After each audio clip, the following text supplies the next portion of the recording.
Hi. Hi. How are we today?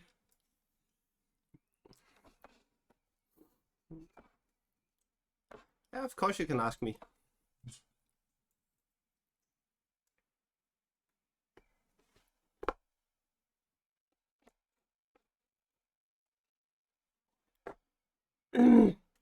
No, I actually wanted to show you guys. Boom, boom, boom, boom, boom. There. Okay, so this is as far as my wifey has come today. That red dot on the map is actually how far she is at the moment. Right now she's just below the Philippines. Oh, sorry, no, Malaysia.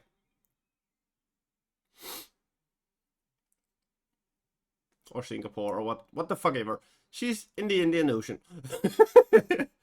Or above the Indian Ocean. About 36,000 feet, so.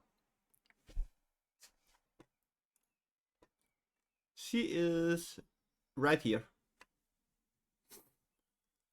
And here you have the Christmas Islands. Hi, Mike. Hi. So yeah, that's how far she has come already.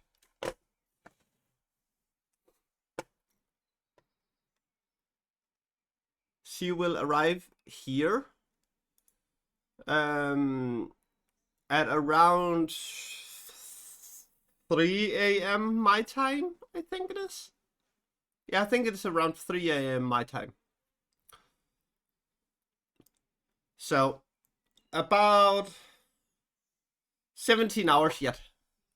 Oh, thank Thank you, Mike. Thank you for the sub. And to everyone in here, I have had this idea that I want special sounds for when people follow and subs, donos, and throws bits at me. Yeah, you're still here, V. So yeah. If you guys have any like suggestions, remember bunny theme. Um, then please tell me. And I would be very happy if you, Earthling. Yeah, exactly. When I playing, it really is. Earthling, I would be happy if you could write it in the Discord. And make a new forum for all the suggestions.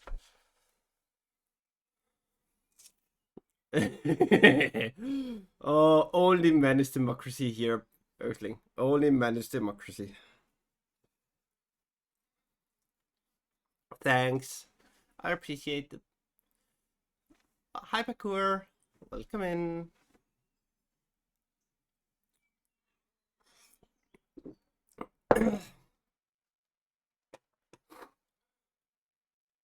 Oh, it does? You can't see anyone.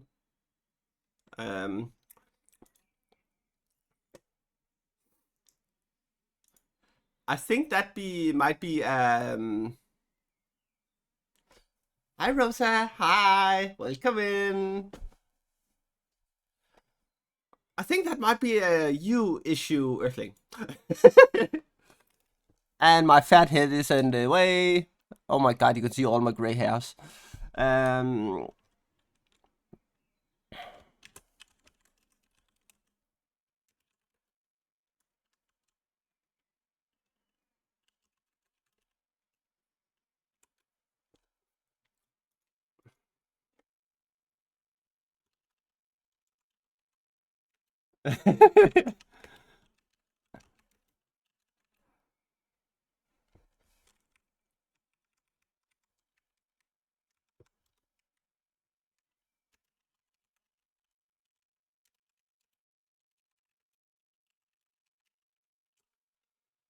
Okay, I think I have made the forum, so now you just have to put in the suggestions.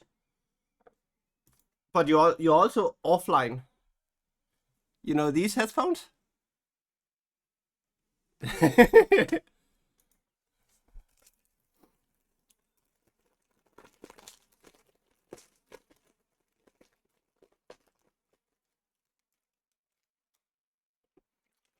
I should not have any. No, I do not have any verification things.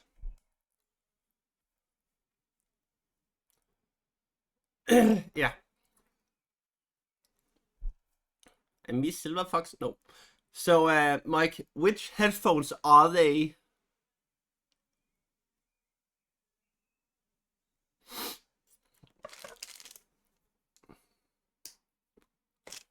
Nom nom nom nom nom nom nom.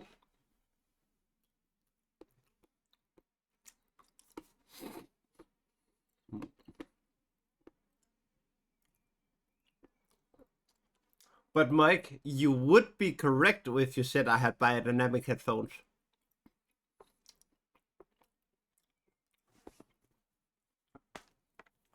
Yeah.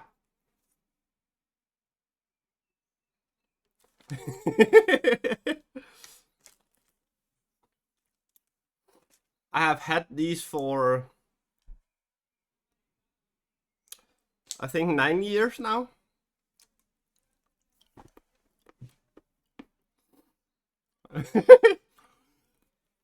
Yeah, it's because these the custom pros where you could change the siding of them to show something or say something. So you can actually screw this whole panel off and exchange the thing inside here.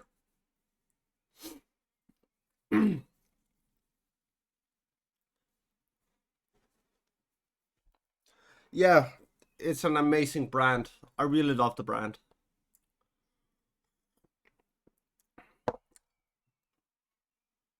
But that's more or less because I'm a sound whore sometimes. So yeah, but that's fine.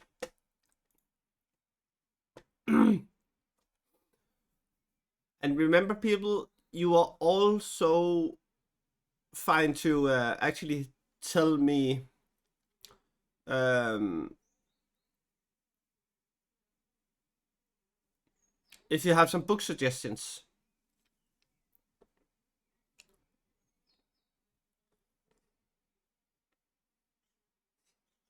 It doesn't work for you or what, Earthling?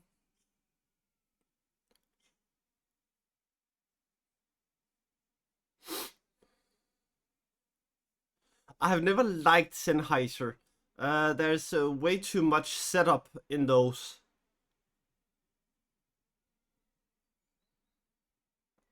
And also Sennheiser, I would say, is more of a professional brand. Parkour. Can you try to see if you can find the forum?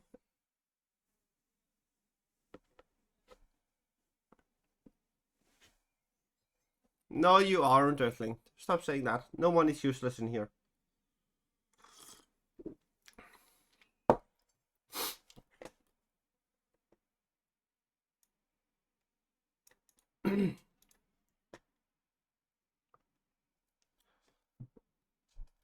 Yeah, that's true. They are, but most people um, before 2020 actually used a lot of Sennheiser. Yeah, of course you can, 100%. So Rose, Rosa? What is this book about?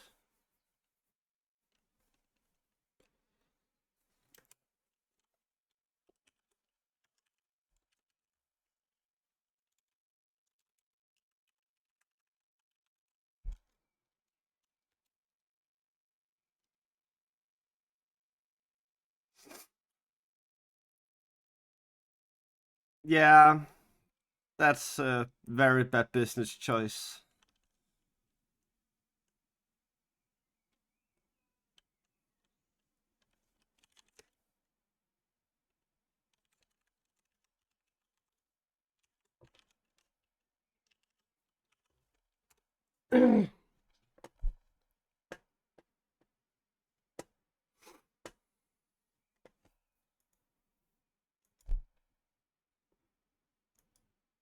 I think it's good. Yeah. This headset I have on right now, retail value when I bought it was 3,500. Because I was the supplier, I got it for 990 Danish. So around 500 euro, but I got it for like 100 and yeah, 30.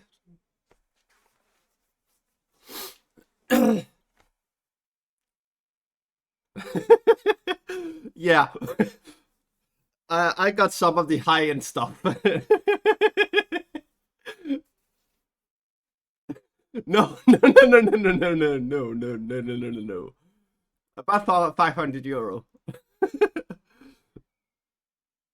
But at that point, it was high end stuff.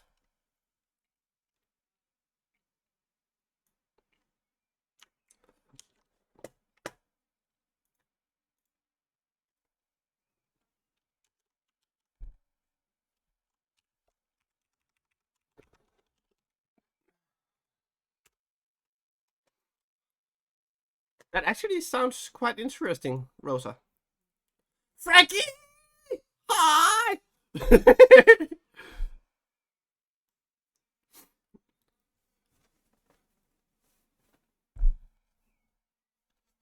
See, it's the amazing art.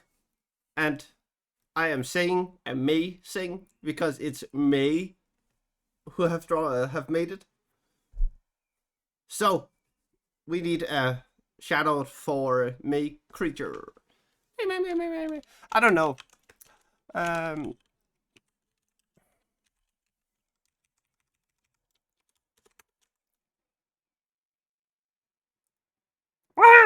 I got it first try. Woohoo!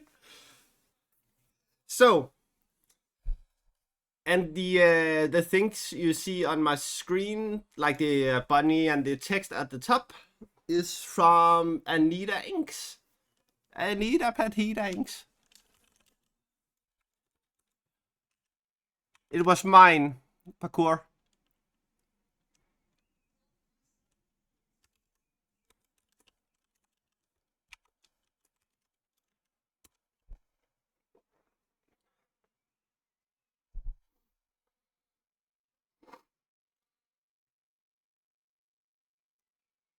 Yeah, but the 700s are, yeah, the Kingdom of Cuniculus.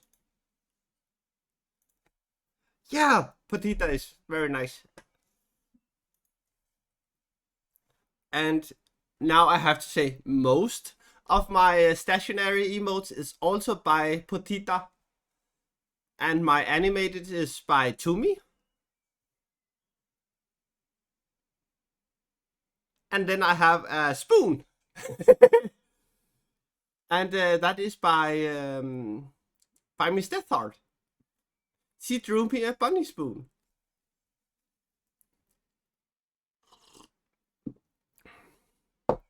Yes, that one. It's cute. I love it.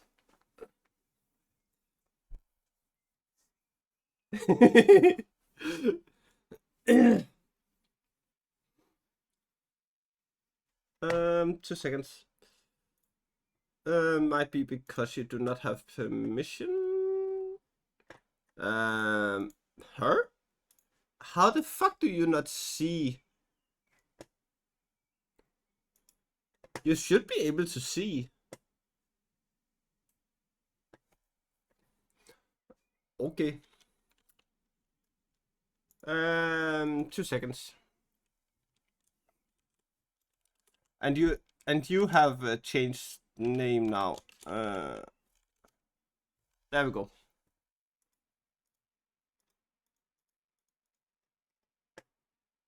Send messages and post. Create post. I might have forgot to put some. So 2 seconds, and I will try to fix it.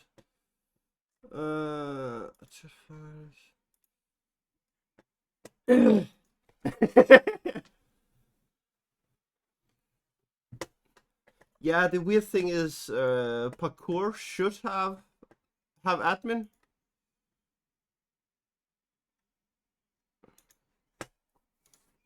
That is what is weird to me. But now you should have permissions to do everything, both of you, and also Sika.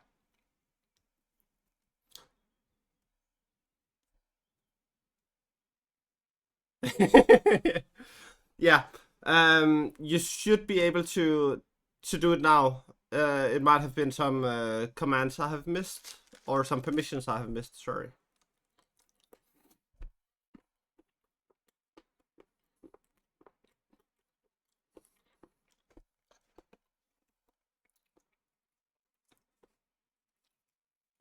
But yes, today I'm aiming for us to read 25.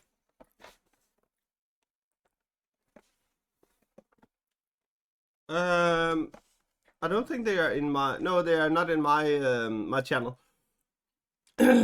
or my thing talk.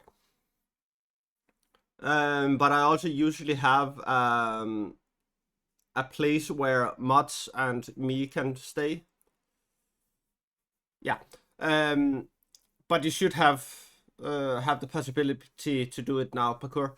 I have just given you the rights inside of the channel to make posts, write in posts, attach things, all these types of things.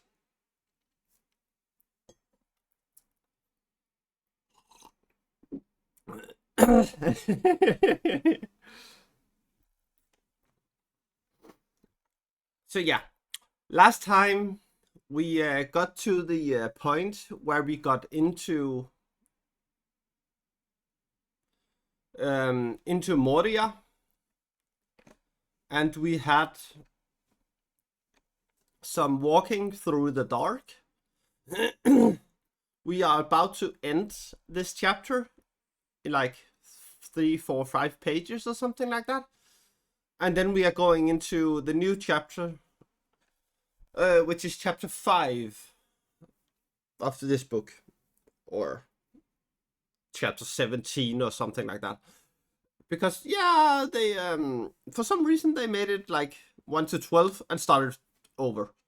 It made no fucking sense to me, but yeah, that's how it is. But that was a little recap for people which wasn't here last time.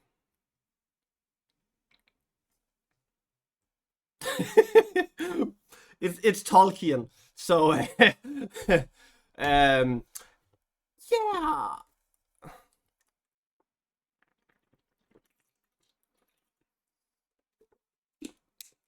Yeah, if you do not want spoilers, you shouldn't be here.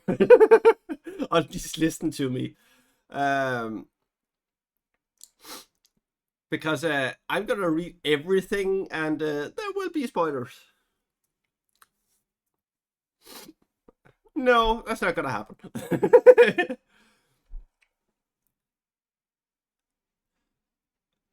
Also, I got some tuna today from a field ration because I didn't feel like making food today. And some fucker put its sweet chili in my tuna. What the fuck were they thinking? It wasn't. It just tasted chemicals, like chemicals instead. Yeah, that was fucking gross. Like you can see here, if I can get it to, yeah.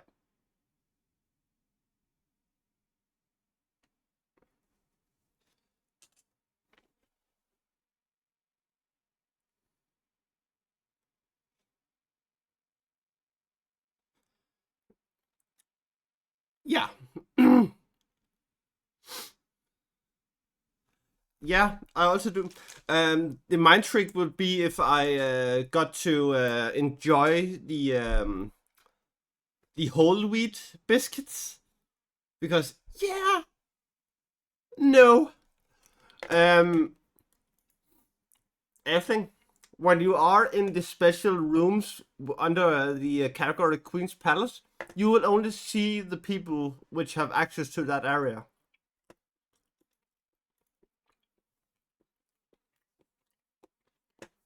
So, for as an example, if you click rules, you will see everyone because everyone has access to that channel.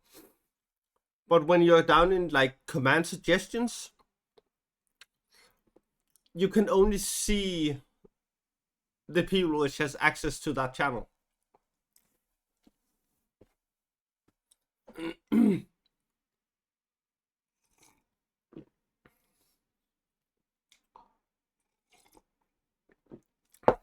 So I have spent 22 minutes talking with you guys, and that has been extremely lovely. But now we're gonna read.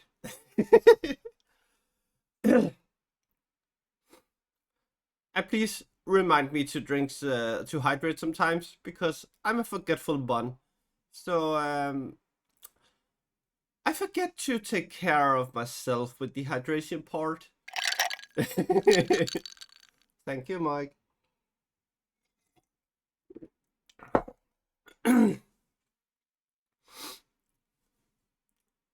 Like, now I forgot to turn on the overhead lights so I could actually see something. So I'm gonna be back in 2 seconds.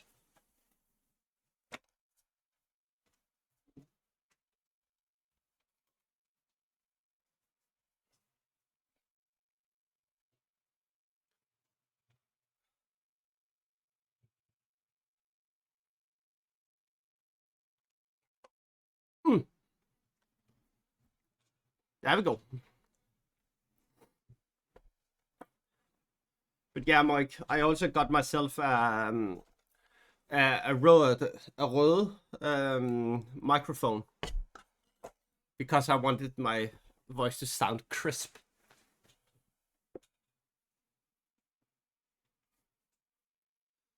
Yeah, it has been primarily inactive, Earthling.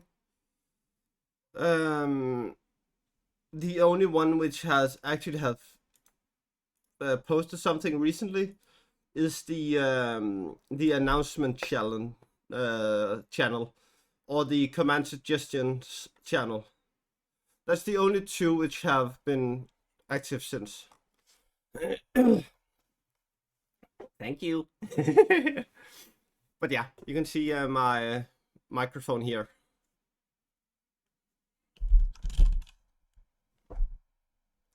It's a studio mic for usually used by musicians.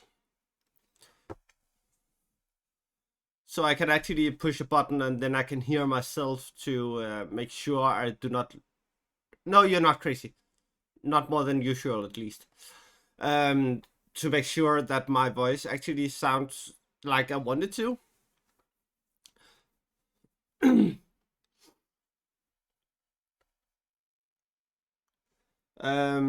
But where's my phone? I have left my phone.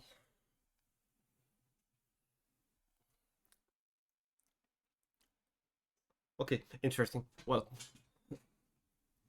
yeah, they are.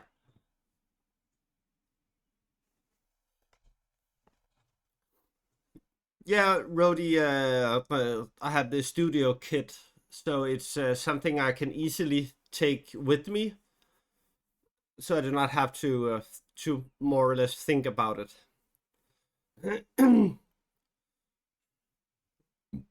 Yeah.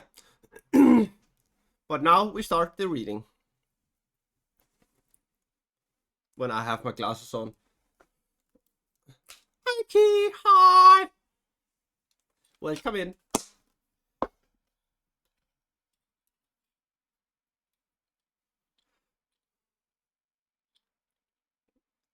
There we go. Now I can actually see something in the book without getting a headache. So, we are continuing the chapter called A Journey in the Dark, which should also be the music, yes, and that is correct. It is the same music from the movies that I play with every chapter. If you go to my YouTube and watch them, watch my streams, the music from the movies will not be on there. Because then I will get banned. So yeah.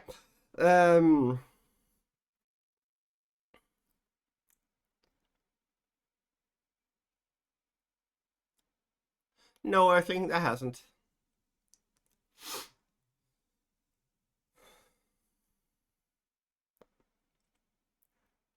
So.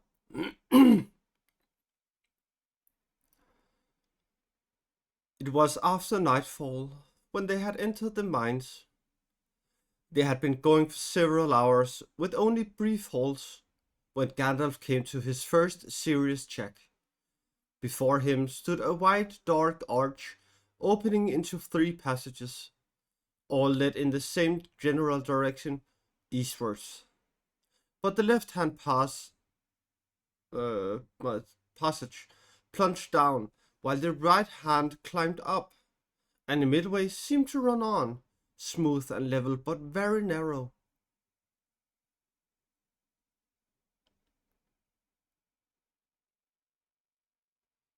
Yeah, it should have been, yeah.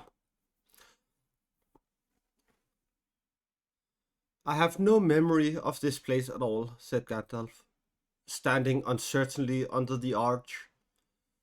He held up his staff in the hope of finding some marks or inscriptions that might help his choice, but nothing of the kind was to be seen.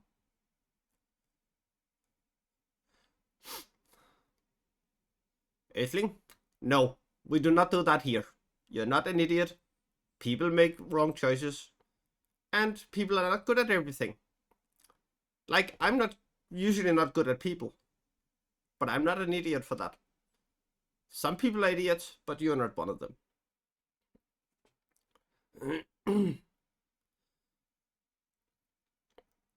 I'm too weary to decide, he said, shaking his head. And I expect that you are all as weary as I am, or wearier. We had better hold here for what is left of the night. You know what I mean. In here it is ever dark, but outside the late moon is riding westwards, and the middle night has passed. Poor old Bill, said Sam. I wonder where he is. I hope those wolves haven't got him. To the left of the great arch, they found a stone door. It was half closed, but swung back easily to a gentle thrust. Beyond there seemed to lie a wide chamber cut in the rock.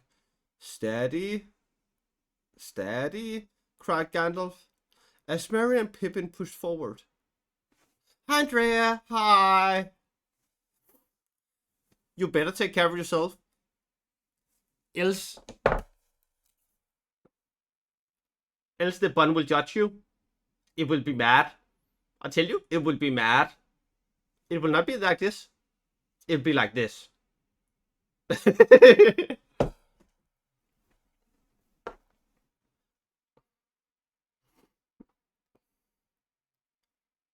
So remember to take care of yourself as well.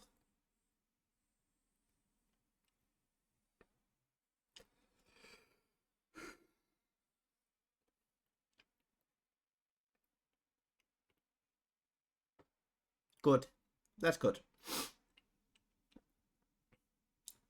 Yeah, I have kind of been spamming your man with very dark humor.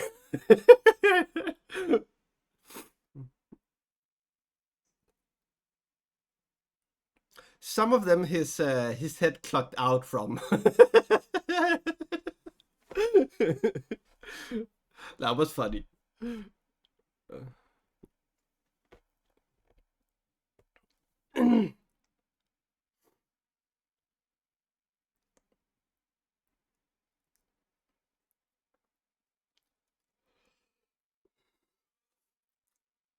I think I sent him one today as well, which is in English called a cock.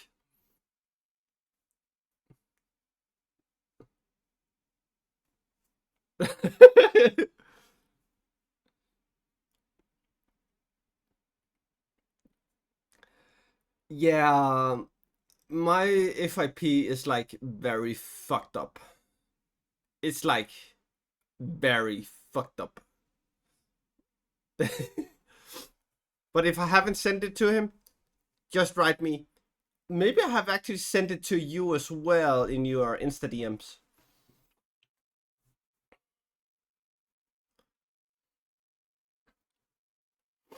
So yeah. Mm.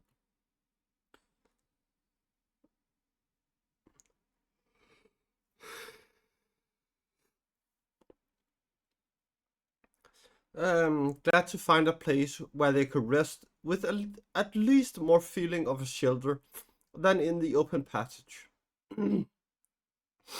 Steady, you do not know what is inside yet. I will go first.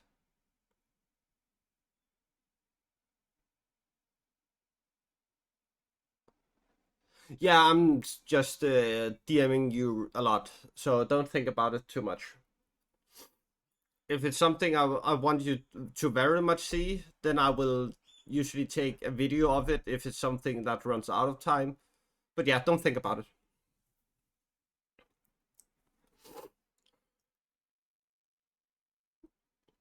He went in cautiously, and the others filed behind. There, he said, pointing with his staff to the middle of the floor. Before his feet, before his feet, they saw a large round hole, like the mouth of a well. Bye bye, Andrea. Mm. Broken and rusty chains lay at the edge and trailed down into the black pit. Fragments of stone lay near. One of you might have fallen in and still be wondering when you were going to strike the bottom, said Aragon to Mary. Let the guide go first while you have one. This seems to have been a guard room, made for the watching of the three passages, said Gimli. That hole was plainly a well for the guards' use, covered with a stone lid.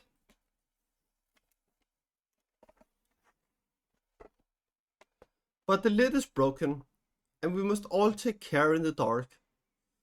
Pippin felt curiously attracted by the whale, while the others were unrolling blankets and making beds against the walls of the chamber. As far as possible from the hole in the floor, he crept to the edge and peered over.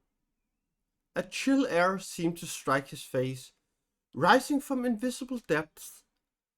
Moved by a sudden impulse, he groped for a loose stone and let it drop. He felt his heart beat many times before there was any sound. Then, far below, as if the stone had fallen into deep water in some cavernous place, there came a plunk, very distant, but magnified and repeated in the hollow shaft. Yeah, sorry, my eyes are running at the moment.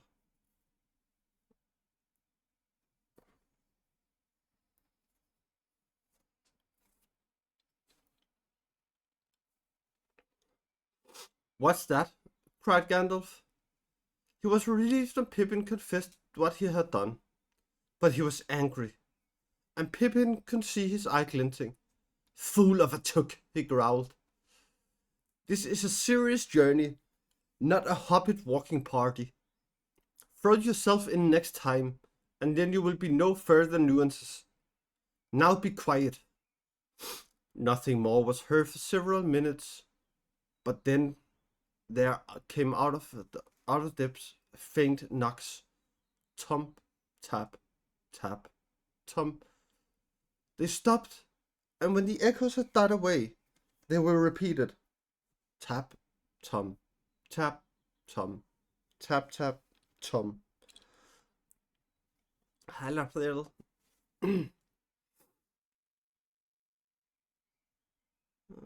They sounded distinctly like signals of some sort, but after a while the knocking died away and was not heard again. "That was the sound of a hammer, or I have never heard one," said Gimli. "Yes," said Gandalf, "and I do not like it. It may have nothing to do with Peregrine's foolish stone, but probably something has been disturbed that would have been better left quiet. Pray do nothing of the kind again. Let us hope we shall get some rest without further trouble. You, Pippin, can go on first watch as a reward." He growled as he rolled himself in a blanket. Pippin sat miserably by the door in the pitch dark, but he kept on turning round, fearing that some unknown thing would crawl out of the well. He wished he would cover the hole, if only with a blanket, but he dared not move or go near it, even though Gandalf seemed to be asleep. Actually, Gandalf was awake, though lying still and silent. He was deep in thought, trying to recall every memory of his former journey in the mines, and considering anxiously the next course that he should take. A false turn now might be disastrous. After an hour, he rose up and came over to Pippin. "Get into the corner and have a sleep, my lad," he said in a kindly tone. "You want to sleep, I expect. I cannot get a wink, so I may as well do the watching." I know what is the matter with me," he muttered, as he sat down by the door. "I need smoke. I have not tasted it since the morning before the snowstorm." The last thing Pippin saw as sleep took him was a dark glimpse of the old wizard huddled on the floor, shielding a glowing chip with his gnarled hands between his knees. The flicker for a moment showed his sharp nose, and the puff of smoke. It was Gandalf who roused them all from sleep. He had sat and watched alone for about 6 hours, and had let the others rest. "And in the watches I have made up my mind," he said. I do not like the feel of the middle way, and I do not like the smell of the left-hand way. There's foul air down there, and I'm no guide. I shall take the right-hand passage. It is time we began to climb up again." For 8 dark hours, not counting 2 brief halts, they marched on. And they met no danger, and heard nothing, and saw nothing, but the faint gleam of the wizard's light, bobbing like a will-o'-wisp in front of them. The passage they had chosen was steadily upwards. As far as they could judge, it went in the great mountain curves. As far as it rose, it grew loftier and wider. There were now no openings to the other galleries or tunnels on either side, and the floor was level and sound, without pits or cracks. Evidently they had struck what once had been an important road, and they went forward quicker than they had done on the first march. In this way they would advance some 15 miles, measured in a direct line east, though they must have actually walked 20 miles or more. As the road climbed upwards, Frodo's spirit rose a little, but he still felt oppressed, and still at times he heard, or thought he heard, away behind the company, and beyond the fall of the patter of the feet, a following footstep that was not an echo. They had marched as far as the hobbits could endure without a rest, and all were thinking of a place where they could sleep, when suddenly the walls to the right and the left vanished. They seemed to have passed through some arched doorway into a black and empty space. There was a great draught of warmer air behind them, and before them the darkness was cold on their faces. They halted and crowded anxiously together.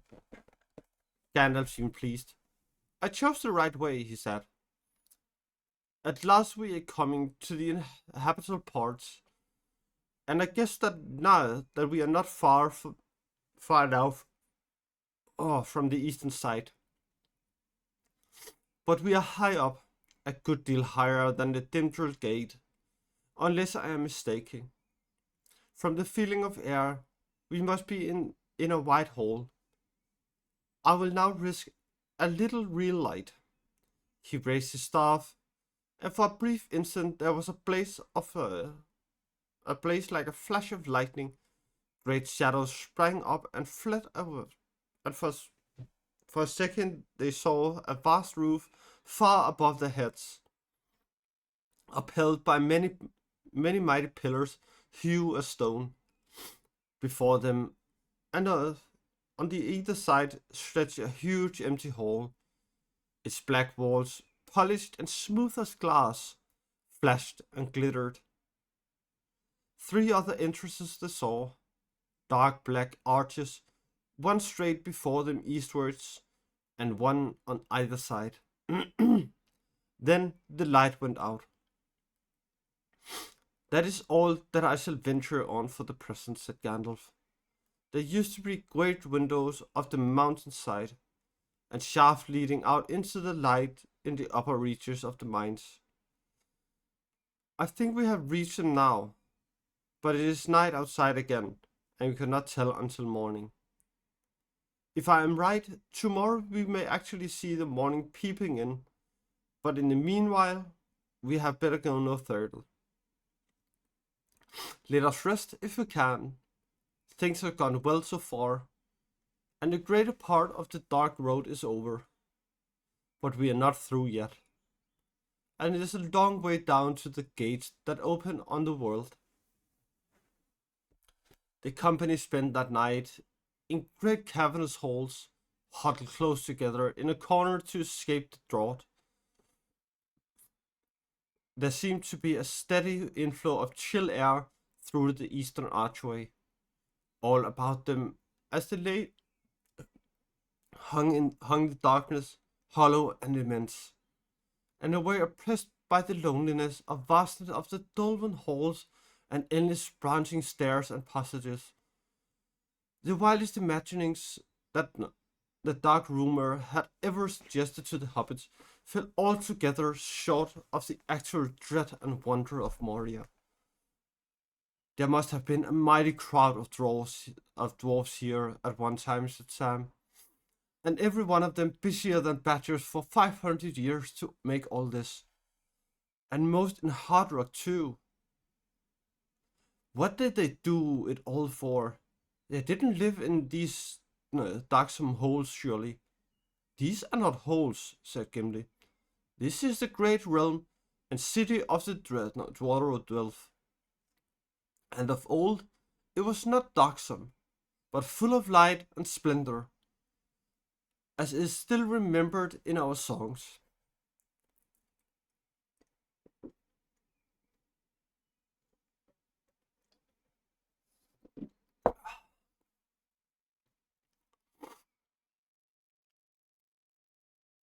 He rose, and standing in the dark, he began to chant in a deep voice, while the echoes ran away into the roof. The world was young, the mountains green, no stain yet on the moon was seen. No words were laid on stream or stone when Durin woke and walked alone.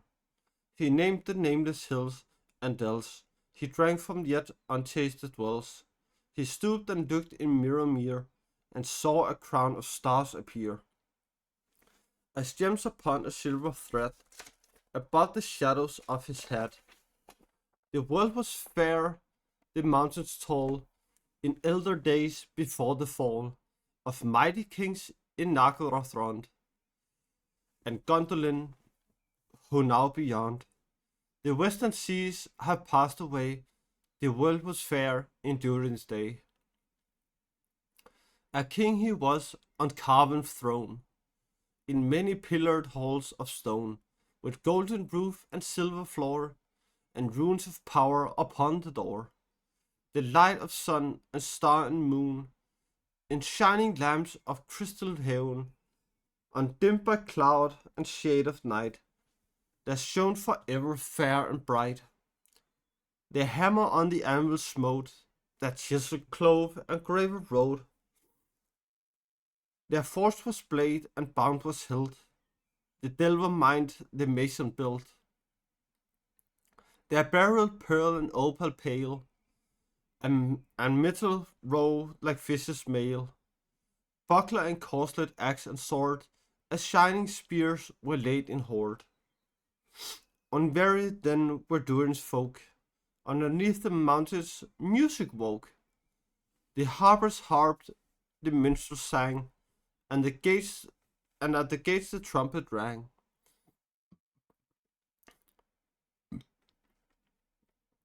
The world is grey, the mountains old, the forge's fire is ashen cold. No harp is rung, no hammer falls, the darkness swells in Durin's halls. The shadow lies upon his tomb, in Moria, in Khazad-dûm. But still the sunken stars appear, in dark and windless Morromere. There lies his crown in water deep, till Durin wakes again from sleep.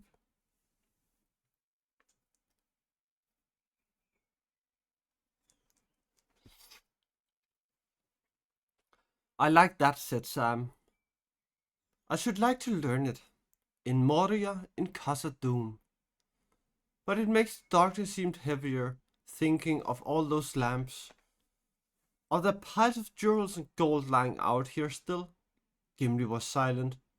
Having sung his song, he would say no more. Piles of jewels, said Gandalf. No, the orcs have often plundered Moria. There's nothing left in the upper halls. And since the dwarves fled, no one dares to seek the shafts and treasures down in the deep places. They are drowned in water or in shadow of fear. Then what do the dwarves want to come back for, asked Sam. For Mithril, answered Gandalf. The wealth of Moria was not in gold and jewels, the toys of the dwarves, nor in iron. Their servant. Such things they found here, it is true, especially iron. But they did not need to delve for them. All things that they desired could be obtained in traffic. For here alone in the world was found Moria silver, or true silver as some have called it. Mithril is the Elvish name. The dwarves have a name which they do not tell. Its worth was 10 times that of gold, and now is beyond price. For little is above ground, or even the orcs do not delve here for it. The loads lead away north towards Kavathras and down into darkness. The dwarves tell no tale, but even as Mithril was the foundation of their wealth, so also it was the destruction. They delved too greedily and too deep, and disturbed that from which they fled, Durin's bane. Of what they brought to light, the orcs have gathered nearly all, and given it in tribute to Sauron, who covets it. Mithril, all folk desired it. It could be beaten like copper and polished like glass. and the dwarves could make of it a metal light and yet harder than tempered steel.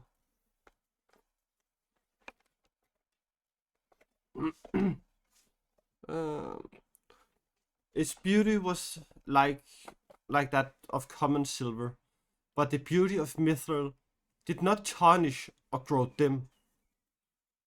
The elves dearly loved it, and among many uses, they made it of it Ilfilden, star moon, which you saw upon the doors. Bilbo had a corselet of mithril links that Thorin gave him. I wonder what has become of it. Gathering dust still in Michel Delving's Matham house, I suppose. What? Cried Gimli, startled after the silence. A corselet of Moria silver? That was a kingly gift. Yes, said Gandalf. I never told him, but its worth was greater than the value of the whole Shire and everything in it. Frodo said nothing, but he put his hand on his tunic and touched the rings of his mail shirt. He felt staggered to think that he had been walking about with the price of the Shire under his jacket. Had Bilbo known? He felt no doubt that Bilbo knew quite well. It was indeed a kingly gift, but now his thoughts had been carried away from the dark mines to Rivendell, to Bilbo and to Bag End, in the days where Bilbo was still there. He wished with all his heart that he was back there, and in those days, moving the lawn or pottering among the flowers, and that he had never heard of Moria or Mithril or the ring. A deep silence fell. One by one, the others fell asleep. Frodo was on guard, as if it were a breath that came in through unseen doors out of deep places. Dread came over him. His hands were cold and his brow damp. He listened. All his minds were given to listening and nothing else for 2 slow hours, but he heard no sound, not even the imagined echo of a footfall. His watch were nearly over, when far off, where he guessed that the western archway stood, he fancied that he could see 2 pale points of light, almost like luminous eyes. He started. His head had nodded. I must have nearly fallen asleep on guard, he thought. I was on the edge of a dream. He stood up and rubbed his eyes and remained standing, peering into the dark until he was relieved by Legolas. When he lay down, he quickly went to sleep, but it seemed to him that the dream went on. He heard whispers and saw the pale 2 points of light approaching slowly. He woke and found that the others were speaking softly near him, and that the dim light was falling on his face. High up above the eastern archway, through a shaft near the roof, came a long pale gleam, and across the hall, through the northern archlight, also glimmered faint and distantly. Frodo sat up. Good morning, said Gandalf. For morning it is again at last.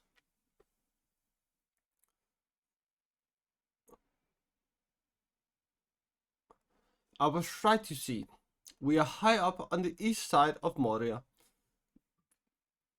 Before today is over, we ought to find the great gates and see the waters of Mirrormere lying in Dimmeldale before us. I shall be glad, said Gimli. I have looked on Moria, and it is very great, but it has become dark and dreadful, and we have found no sign of my kindred. I doubt not that Balin ever came here.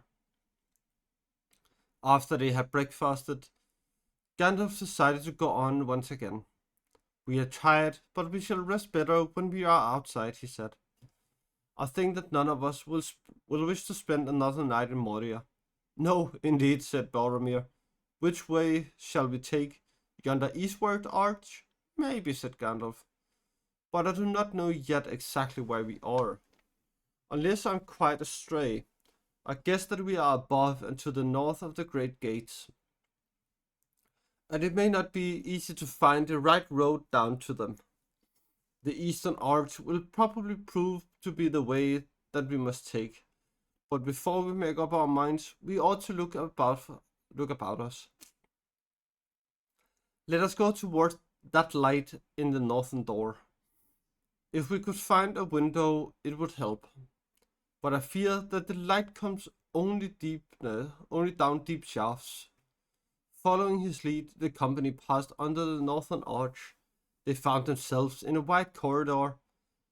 As they went along it, the glimmer grew stronger, and they saw that it came through a doorway on the right. It was high and flat-topped, and the stone door was still upon its hinges. Standing half open, behind it was a large square chamber. It was dimly lit, but to their eyes, after so long a time in the dark, it seemed dazzling bright. They blinked as they entered.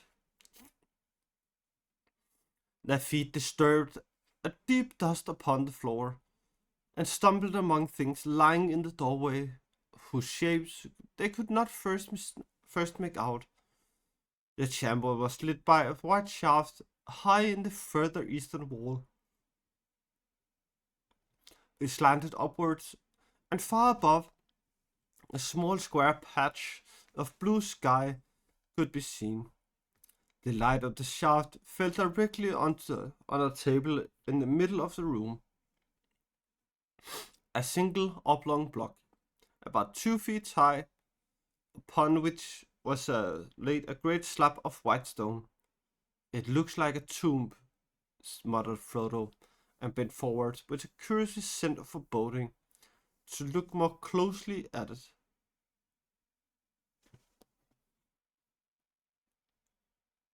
Oh, thank you. Oh.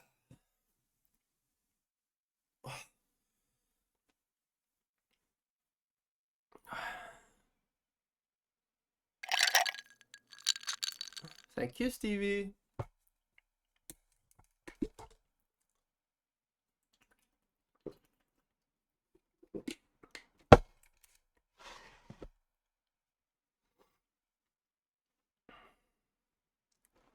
It's all okay.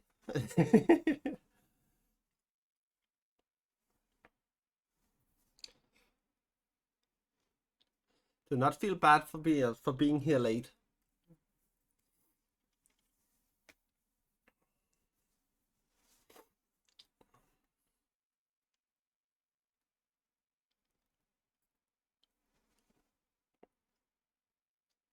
Okay.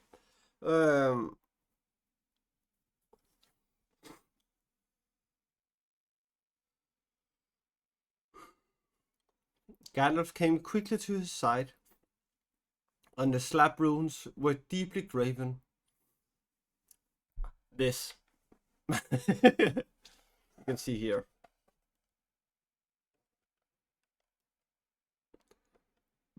This is what was written on the stone.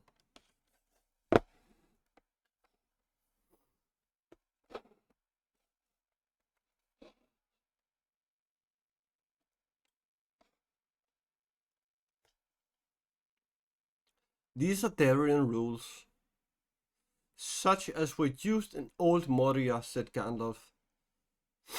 Here is written in the tongues of men and dwarfs. Balin, son of Fundin, lord of Moria. He is dead then, said Frodo. I feared it was so. Gimli cast a hood over his face.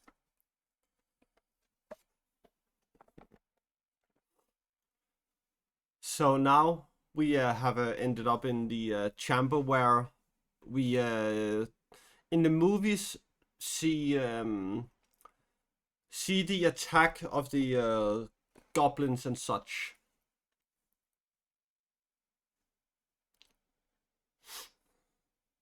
And if you see in the movie, you can actually see that Balin is a skeleton on the floor. and some of the dwarves from the Hobbit is actually also on the floor, one with a book. And that was the small facts for you guys. So now we have come to the next chapter, called The Bridge of Khazad-dûm.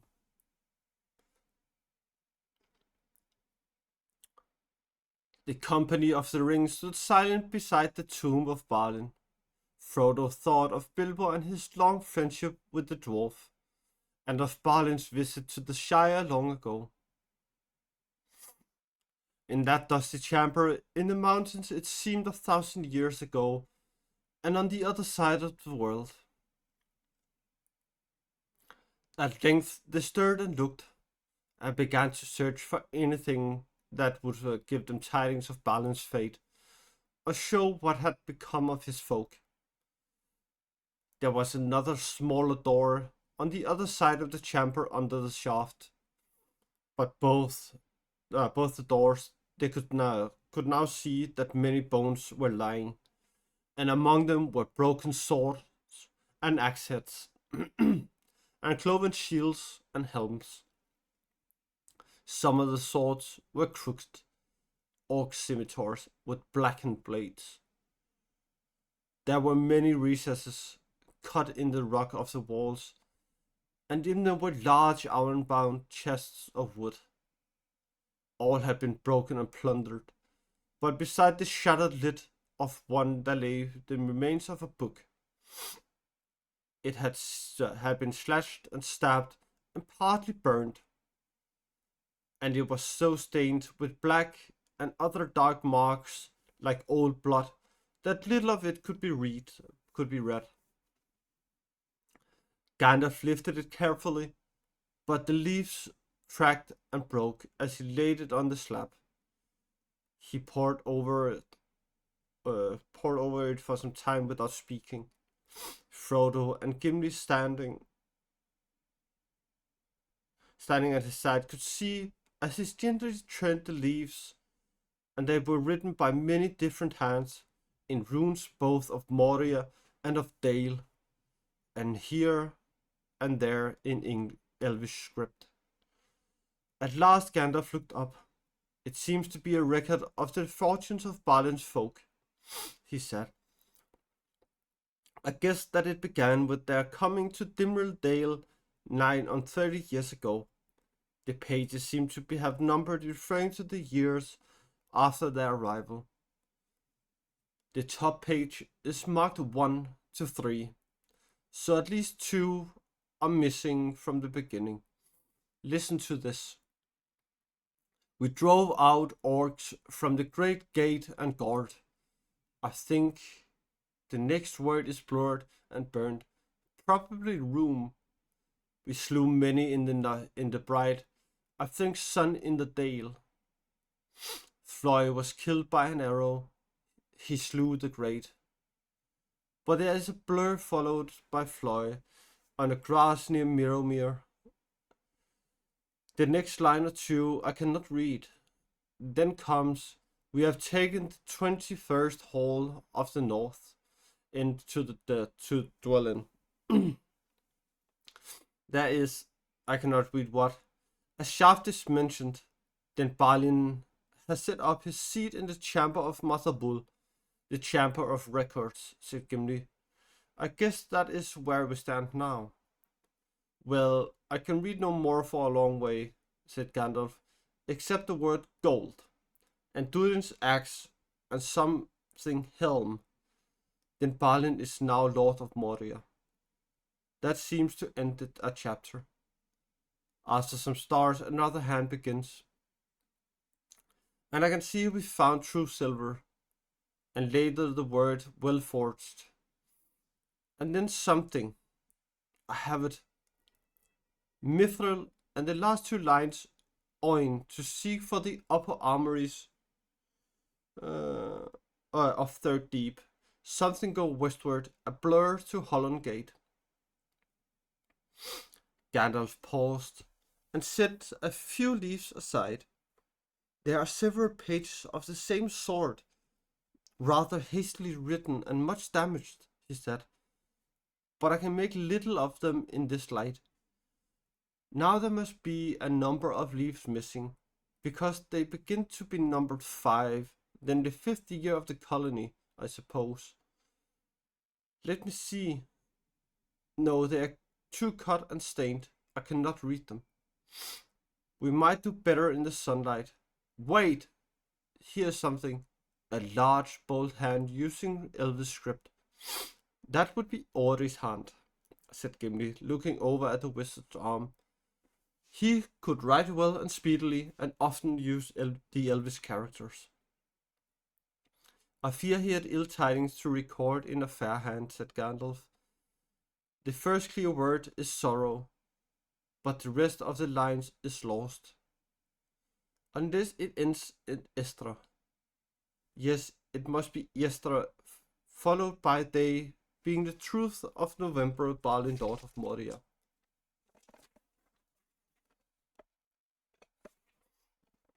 Fell in Dimrendale.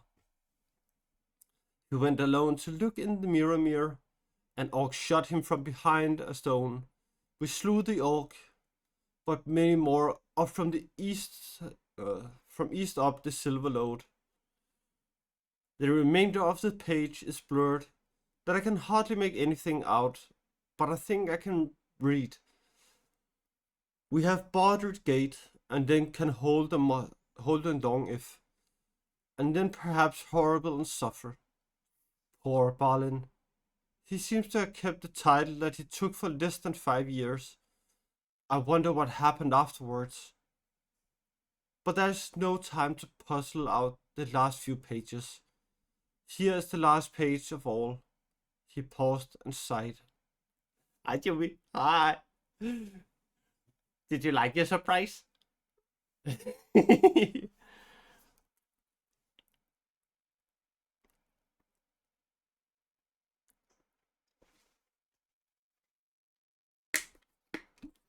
Hi, Jimmy. Did you like your surprise?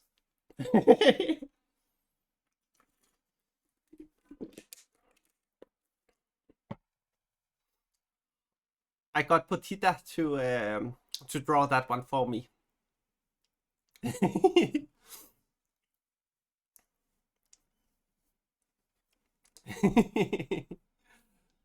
Many hugs to you as well, Tommy.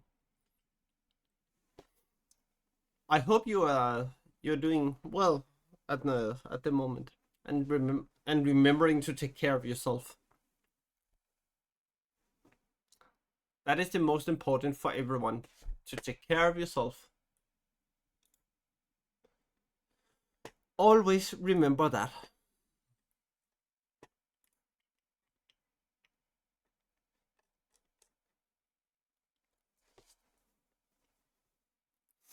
Yeah, I know you are.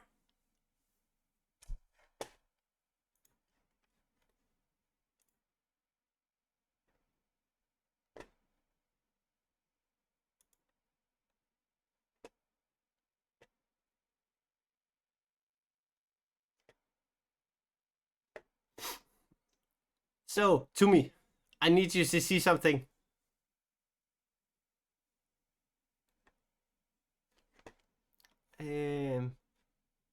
Route. Yeah.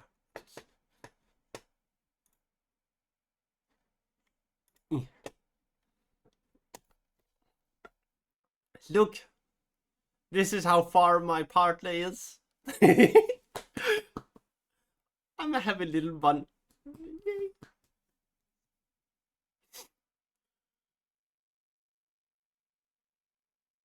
Yeah, it's very exciting. So she's about 40% of her trip here. She started down here, went to here, went up here, and then she needs to go up here. So it's a very long travel. So you can just see, like, on the world map, she's like traveling like half of the world to get here.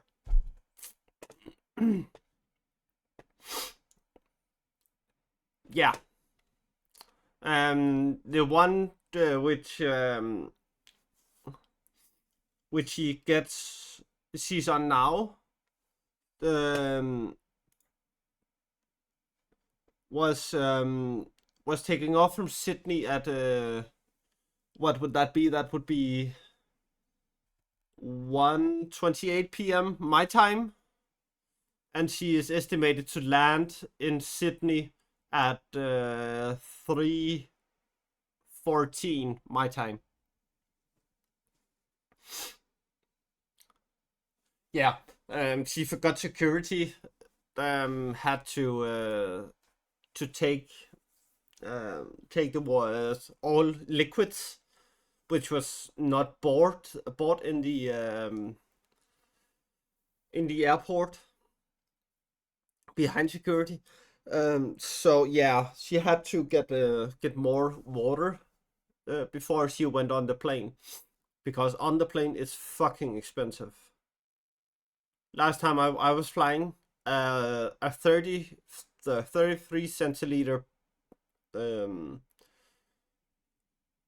33 centiliter bottle of water was, I think it was €6.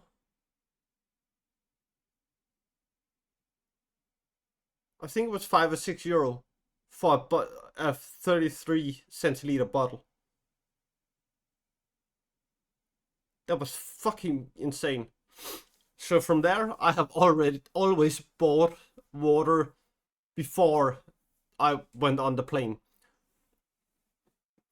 Because when you are behind security, they can't really say what you are allowed to take on the plane. Because if you have bought it in behind security, it's fair, because everything have been checked. So yeah, it will be nice.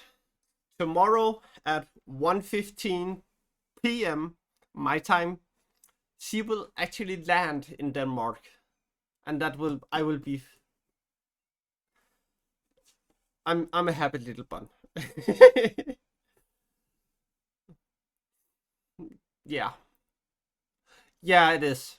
Duty free is actually bought in the security area. So when you buy duty free from an airline, they actually get it from the stores within the airports.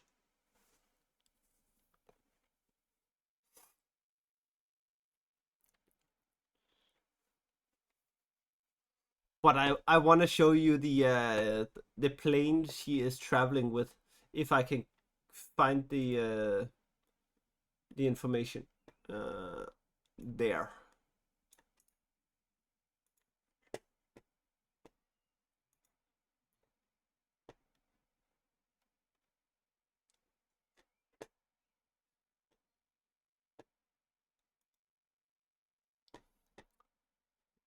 Okay.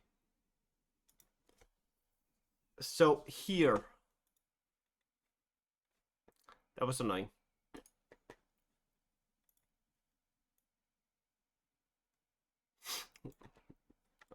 There we go. You can eat sushi with us. Just because she's here, that doesn't mean that I'm taken from everything. She's my priority, of course, but it doesn't mean I can't have friends. Yeah, it's the A380-842. Yeah, that means there can be 842 passengers on this plane. Compared to a normal plane, which they usually use in the US, where you can have 287, I think it is. That's usually the normal amount for in-country flights in bigger countries. So yeah, that's a big fucking plane. And this is the inside of the plane. So it's 3 rows in the left or 3 seats in the left, 4 in the middle, and 3 in the right side.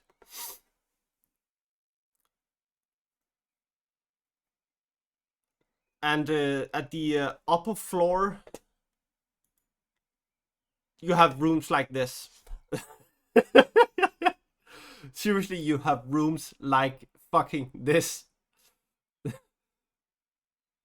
This is a room on your flight.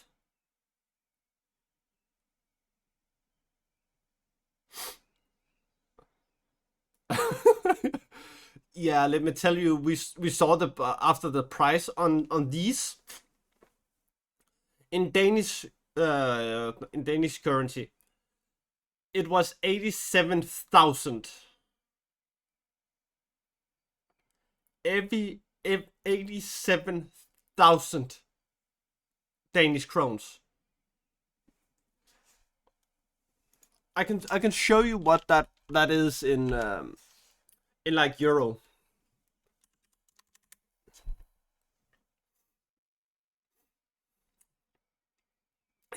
Yeah. That is in euro.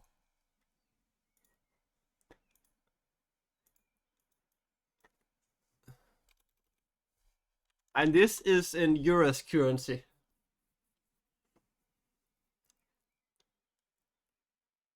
That was for a flight from like 12,675 US. The US dollar is weaker than the euro most times.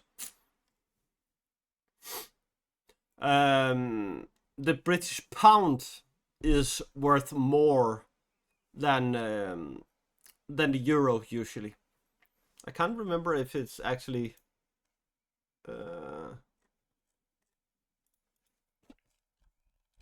GBP. 37,000. Even in British pound is 10,000 pounds. That's fucking crazy. These are the first class, I think it is. As far as I can remember, this is the first class seat.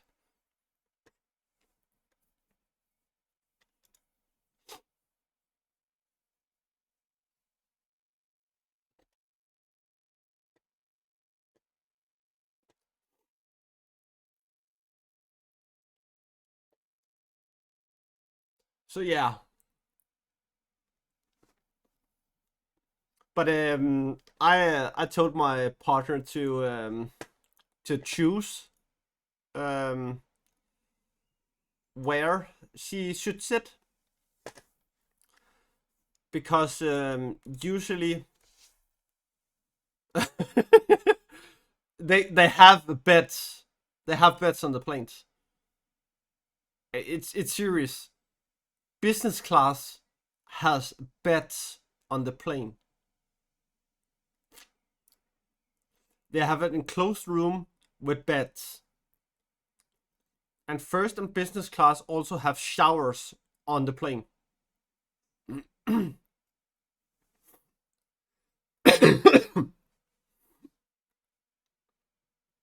Yeah. That's fucked.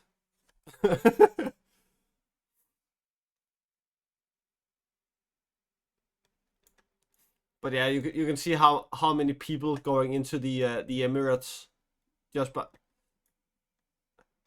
And here is Europe at the moment. And here is the US. Try to see the difference between the US and Europe. There's not much of a difference between Europe and the US.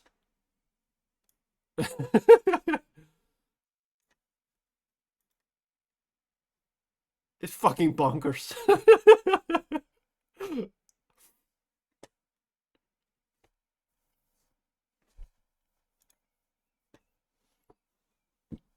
So yeah, these are fucking bonkers. And then we have over Russia. Look how dim it is over Russia. There's literally almost no flight. You can see it's even only flights within Russia which are flying in Russia. Okay, let's see if I can. Yeah, Mr. Tharp would love that.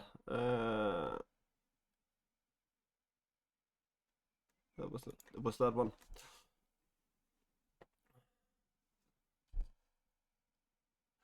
Oh, sorry. But yeah, it's really only flights in Russia, which can fly in Russia by now, or want to fly in Russia by now.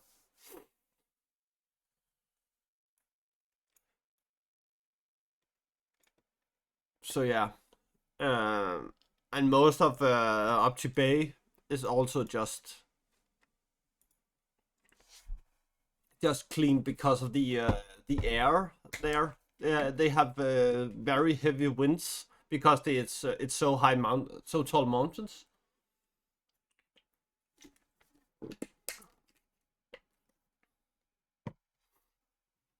So yeah, that's fucking bonkers.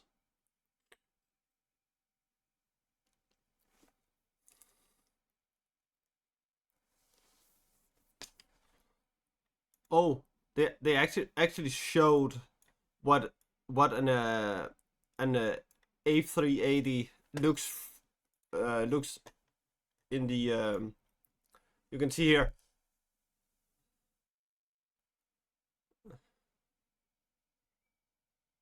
As far as I remember, this is an A380's cockpit. It might be a little bit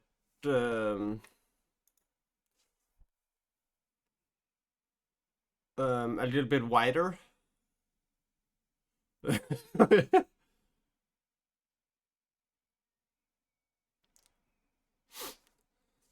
But the A380 is mostly just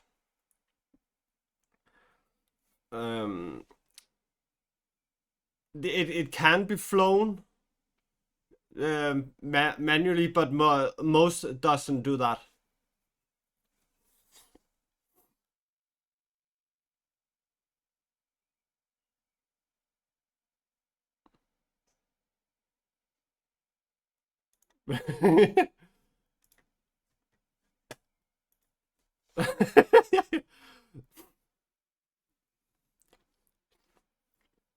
Yeah, it's incredibly bonkers.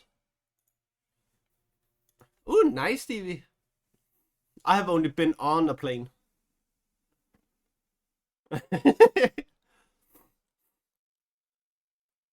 I'm very jealous of my girlfriend right now because she have tried she have been on an A380.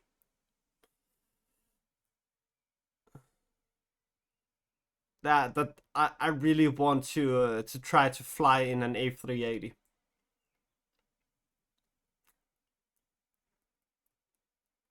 It's gonna be so bonkers. So on this flight, she's actually over halfway with about 500 kilometers.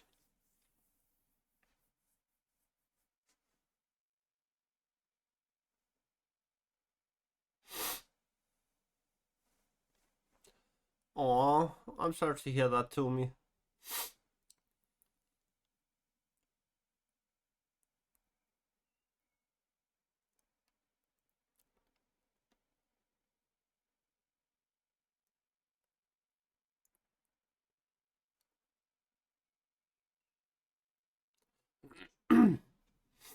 Ooh, nice thing.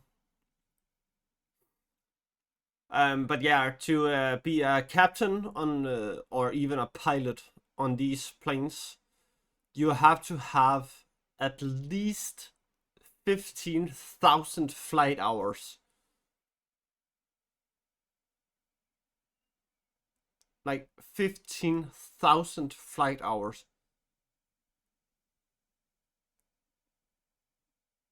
It's fucking bonkers.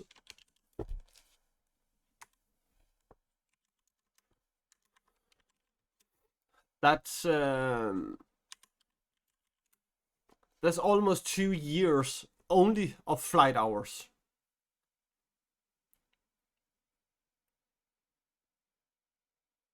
No sleep, no nothing. Only flying. Almost 2 years.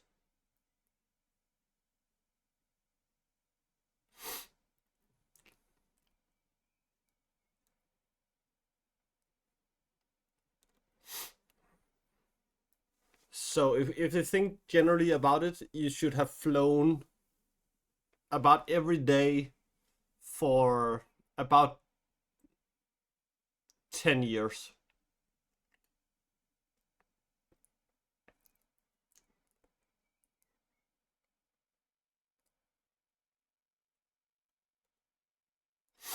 A ferry is a boat. A boat is something that you put in the water which floats, which you can take people with you, or just a canoe is also a boat. A container ship is a boat.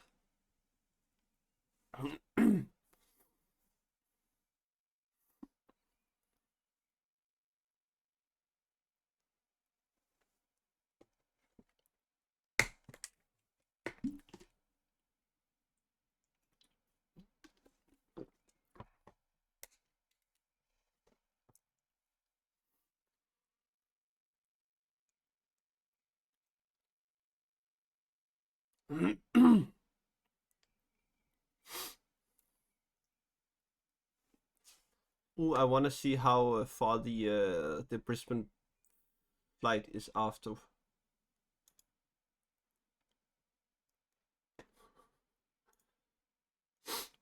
So the flight.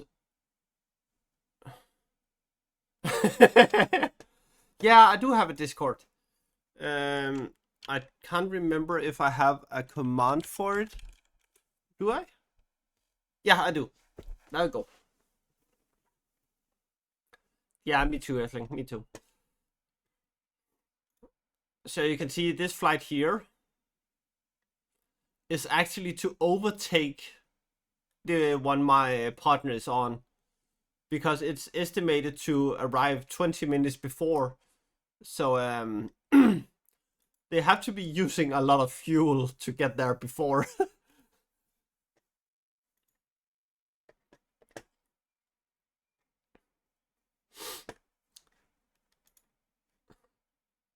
Yeah, they're flying with 20 knots more than my partner's flight is.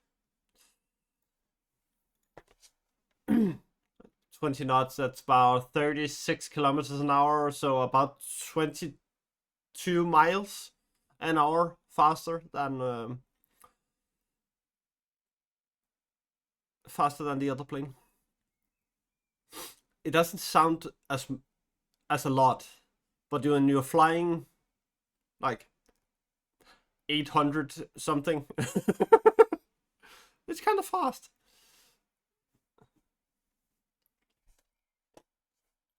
So, let's get on with reading. We have 5 pages left. There we go.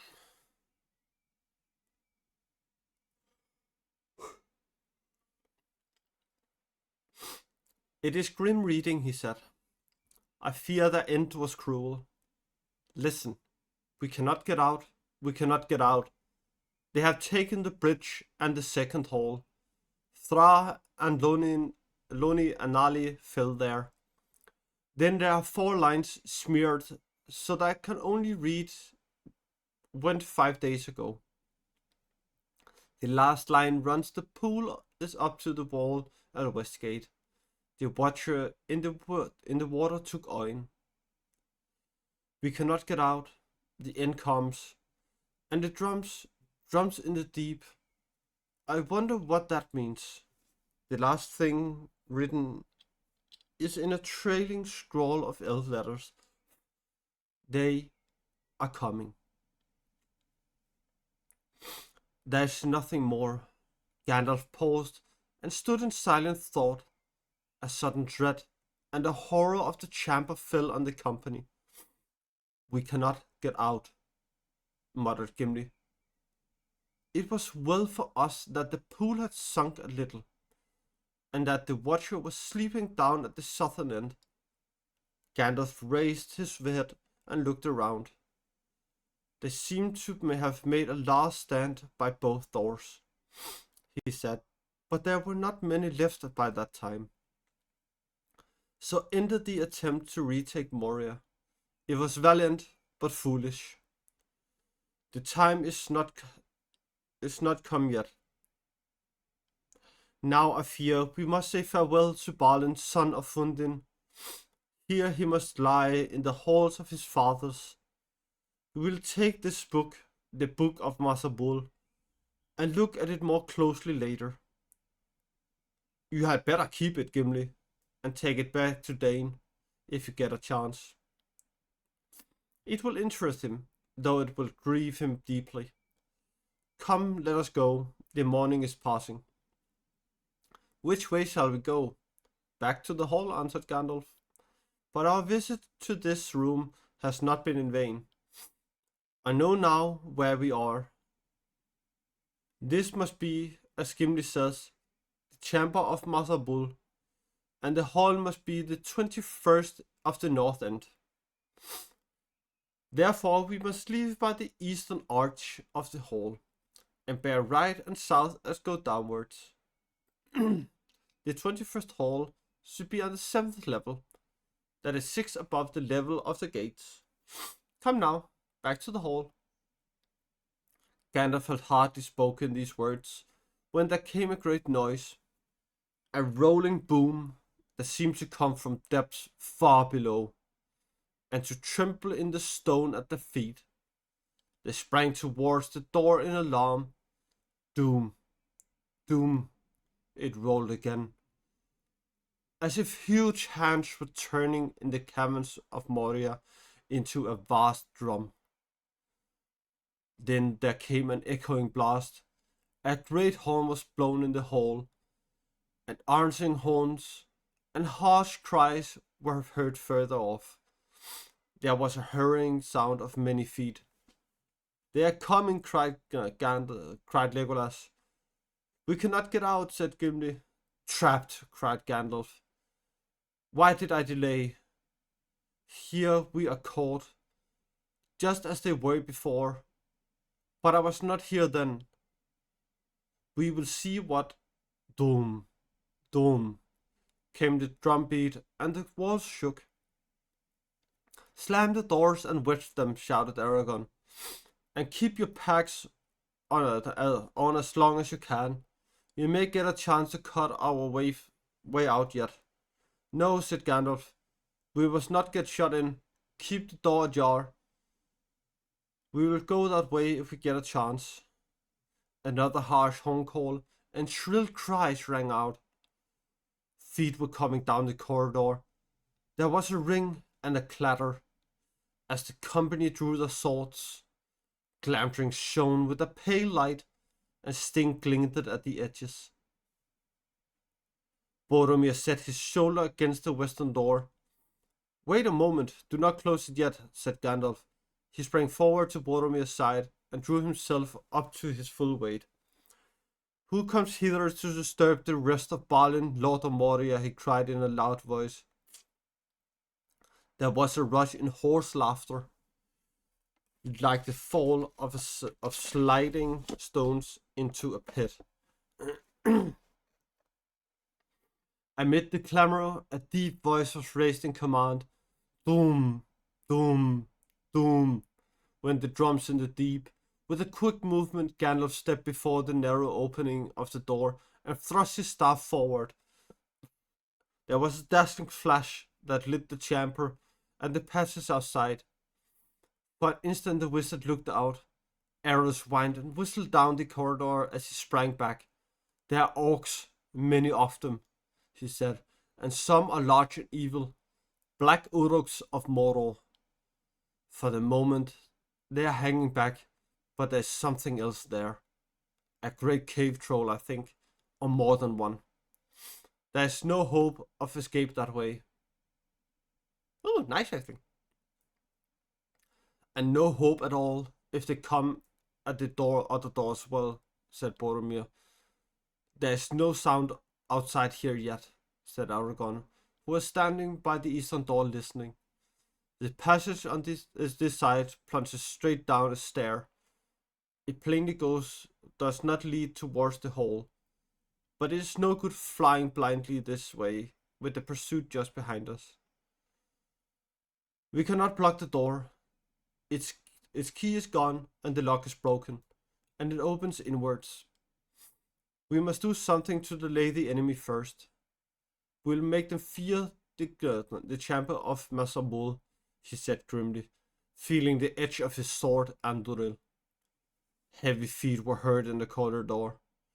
Boromir flung himself against the door and heavy to it. Then he wedged it with broken sword blades and splinters of wood.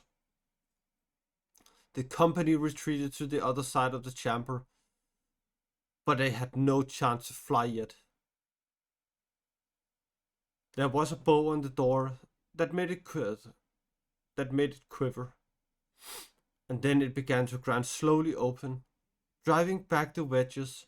A huge arm and shoulder with the dark skin of greenish scales was thrust through the widening gap. Then a great flat toeless foot was forced through below. There was dead silence outside. Boromir leaped forward and hewed at the arm with all his might, but his sword rang, glanced aside, and fell from his shaken hand. The blade was notched. Suddenly, and to his own surprise, Frodo felt a hot wrath blaze up in his heart. "The Shire," he cried, and springing beside Boromir, he stooped and stabbed with sting at the hideous foot. There was a bellow, and the foot jerked back, nearly wrenching sting from Frodo's arm. Black drops dripped from the blade and smoked on the floor. Boromir hurled himself against the door and slammed it again. "One for the Shire," cried Aragorn. "The Hobbit's bite is deep. You have a good blade, Frodo, son of Drogo." There was a crash on the door, followed by crash after crash. Rams and hammers were beating against it. It cracked and staggered back, and the opening grew suddenly wide. Arrows came whistling in, but struck the northern wall and fell harmlessly to the floor. There was a horn blast and a rush for feet, and orcs one after another leaped into the chamber. How many there were, the company could not count. The affray was sharp, but the orcs were dismayed by fierceness of defense. Legolas shot two through the throat. Gimli hewed the legs from under another that had sprung onto Balin's tomb. Boromir and Aragorn slew many. When 13 had fallen, the rest fled shrieking, leaving the defenders unharmed, except for Sam, who had a scratch along the scalp. A quick duck had saved him, and he felled this orc. A sturdy thrust with his barrel blade. A fire was smoldering in his brown eyes that would have made Ted Sandy step backwards if he had seen it. "Now is the time," cried Gandalf. "Let us go before..."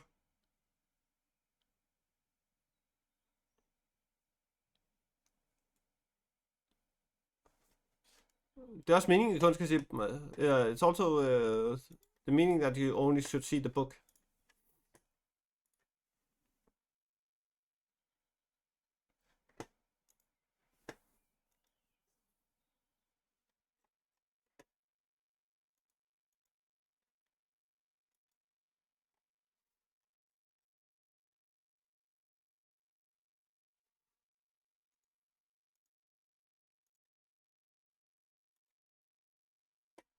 So, I need to refresh this one. What the fuck did I get to?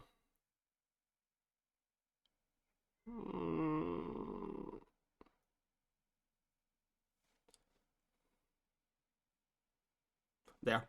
But even as they retreated, and before Pippin and Merry had reached the stairs outside, a huge orc chieftain, almost man-high, clad in black mail from head to foot, leaped into the chamber. Behind him his followers clustered in the doorway.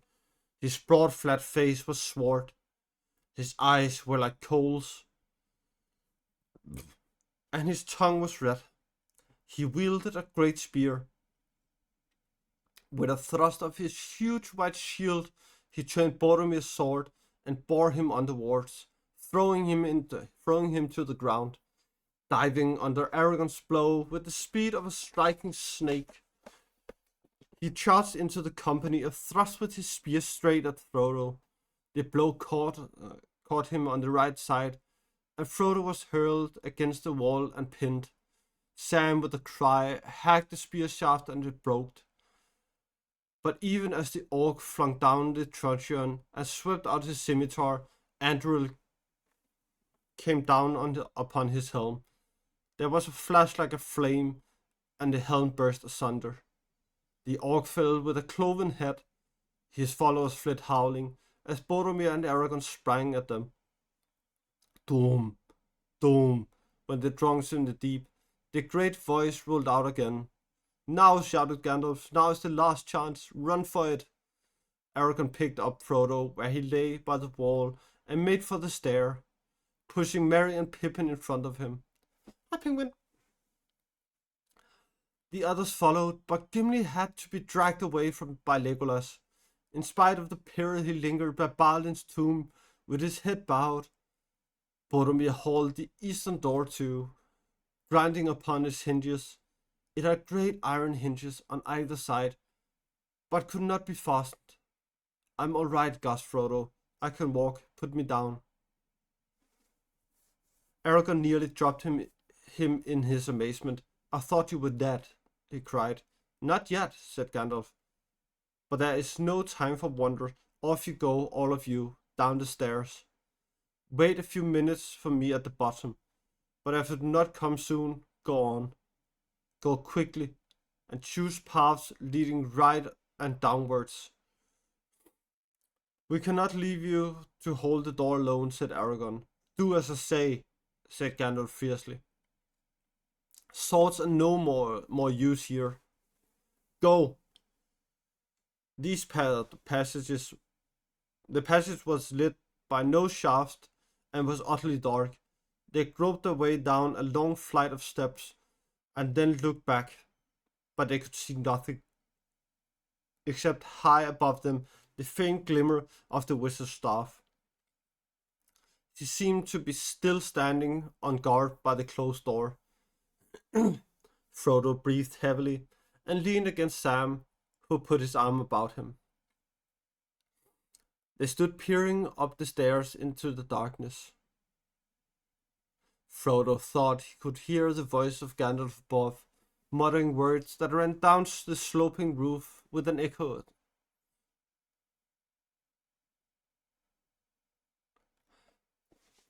Thank you, Earthling. And it's fine.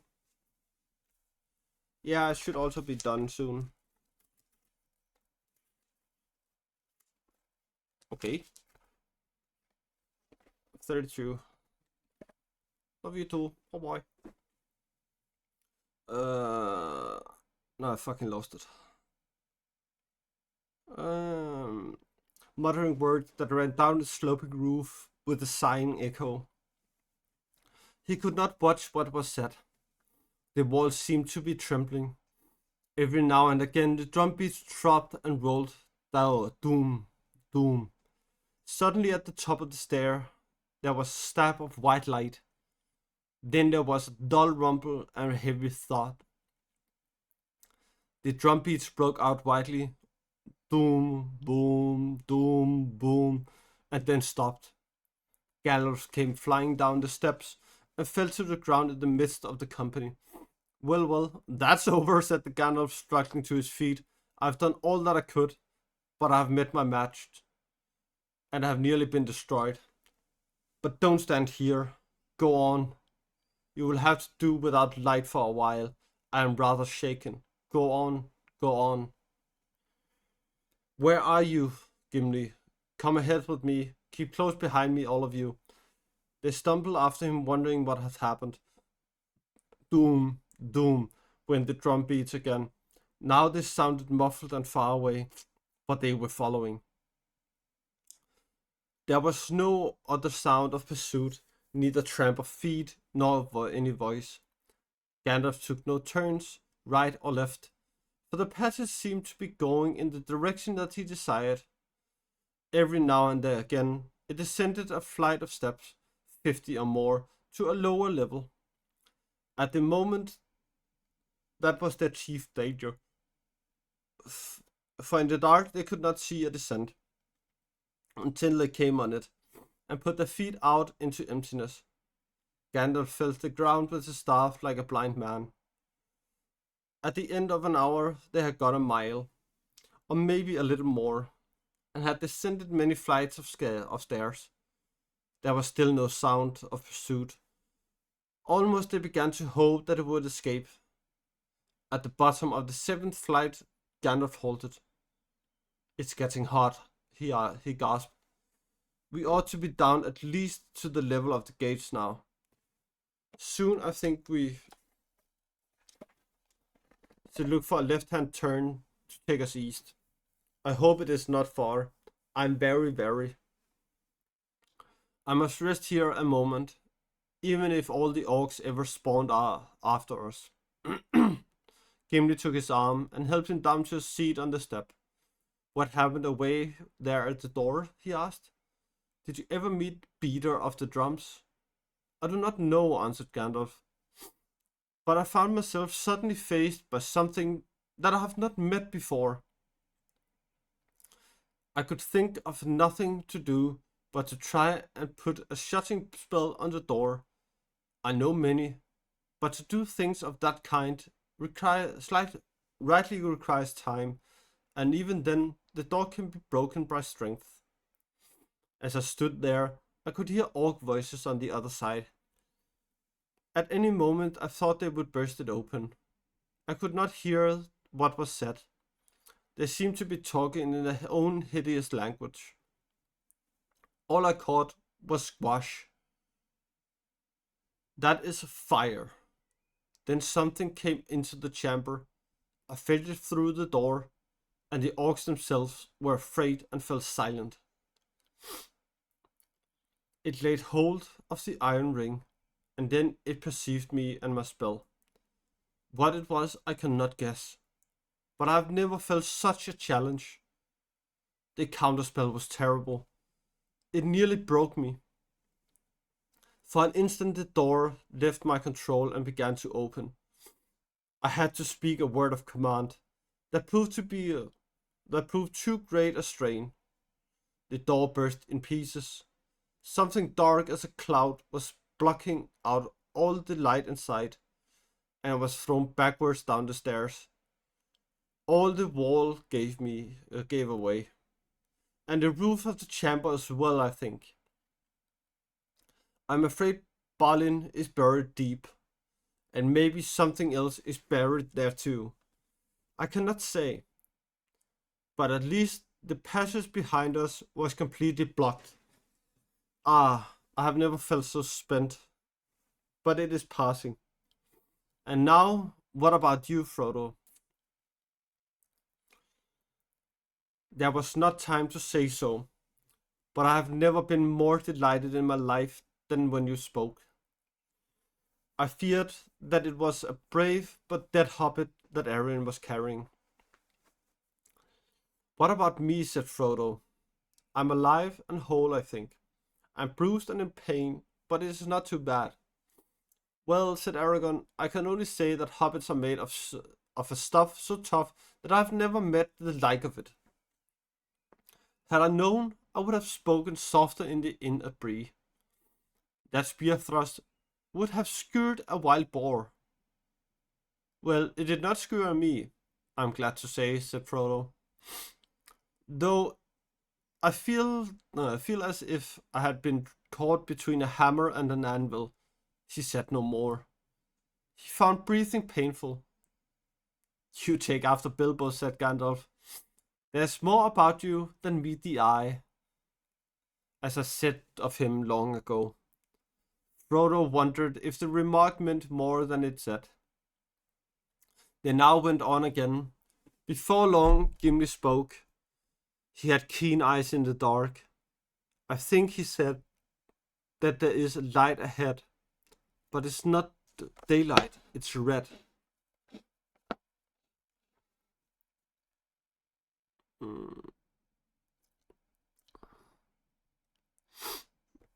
What can it be? Gosh, muttered Gandalf. I wonder if that is what they meant, that the lower levels are on fire. Still, we can only go on. Soon the light became unmistakably, and could be seen by all. It was flickering and glowing on the walls away down the passage before them. They could now see their way. In front, the rope slowed swiftly down swiftly, and some way ahead there stood a low archway.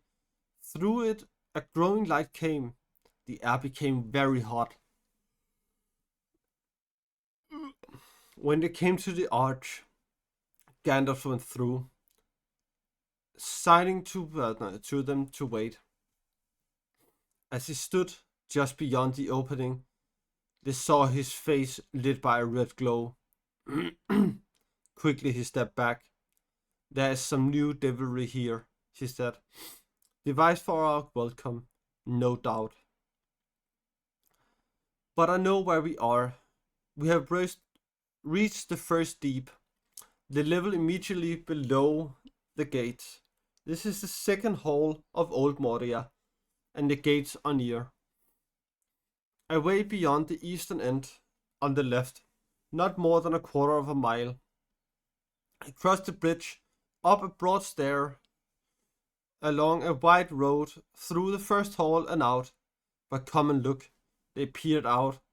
Before them was another cavernous hall.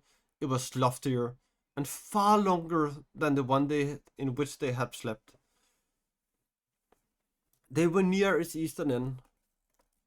Westward it ran away into darkness. Down the center stalked a double line of towering pillars. They were carved like boles of mighty trees, whose board upheld the roof with a branching tracery of stone. Their stems were smooth and black, but a red glow was darkly mirrored in the sides. Right across the floor, close to the feet of two huge pillars, a great fissure had opened. Out of it, a fierce red light came, and now again the flames licked at the brink and curled about the bases of the columns. Wisps of dark smoke wavered in the hot air. If we had come by the main road from the upper halls, we should have been trapped here, said Gandalf. Let us hope that the fire now lies between us and pursuit. Come, there is no time to lose. Even as he spoke, they heard again the pursuing drumbeat. Doom, doom, doom. Away beyond the shadows of the west, at the western end of the hall, there came cries and horn calls. Doom, doom. The pillars seemed to tremble and the flames to quiver. Now for the last race, said Gandalf. If the sun is shining outside, we may still escape. After me. He turned left and sped across the smooth floor of the hall. The distance was greater than it had looked. As they ran, they heard the beat and the echo of many hurrying feet, and shrill yell went up. They had been seen.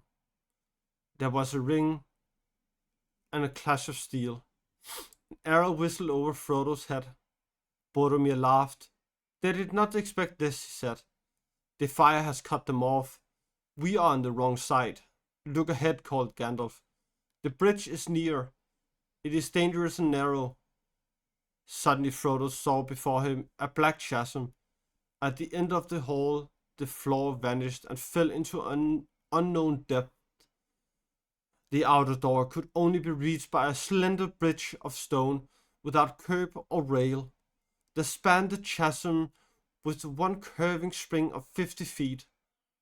It was an ancient defense of the dwarves against any enemy that might capture the first hall and the outer passage. They could only pass across it in a single file. At the brink, Gandalf halted, and the others came up in a pack behind. "Lead the way, Gimli," he said. "Pippin and Merry next." Straight on and up the stairs beyond the door. Arrows fell among them. One struck Frodo and sprang back. Another pierced Gandalf's hat and struck where there like a black feather. Frodo looked behind. Beyond the fire he saw swarming black figures. There seemed to be hundreds of orcs. They brandished spears and scimitars which shone red as blood in the firelight. Boom, doom, rolled the drum beats, growing louder and louder. Doom, doom.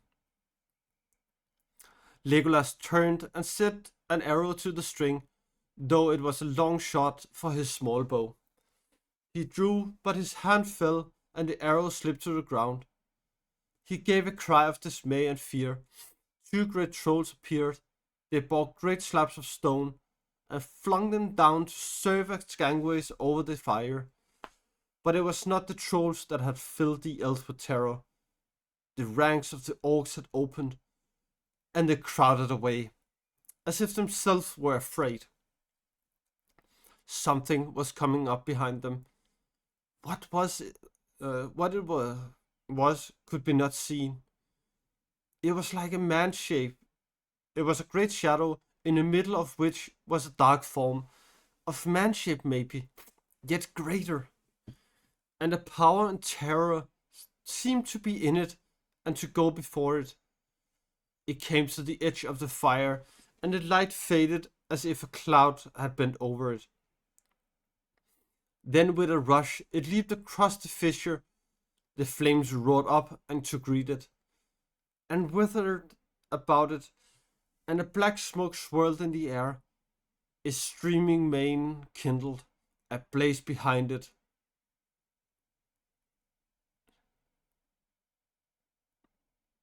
Yeah, that's fine to me. Have a great shower. I have 5 or 6 pages left.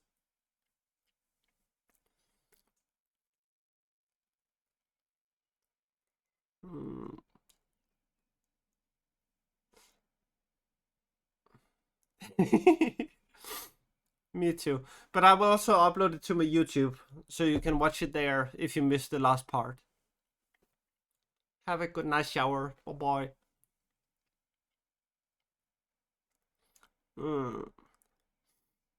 In his right hand was a blade like a stabbing tongue of fire.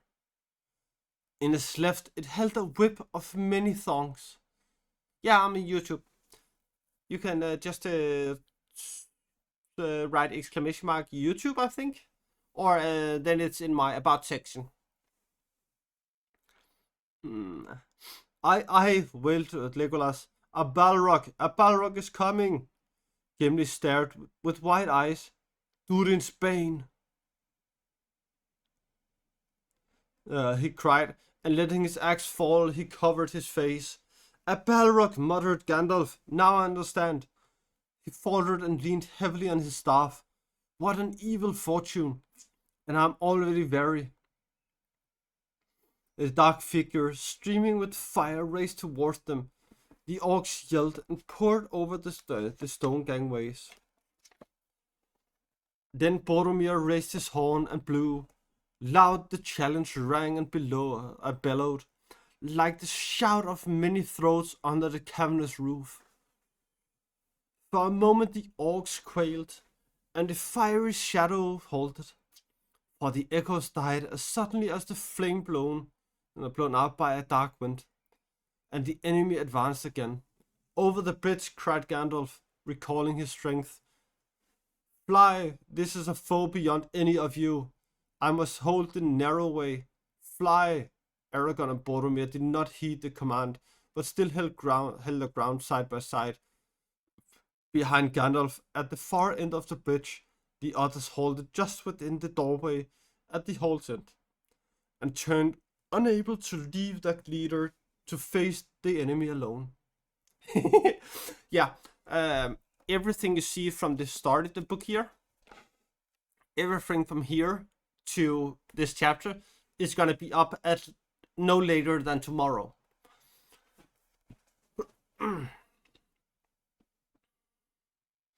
But remember, it's stream videos, so there may be a lot of talking as well.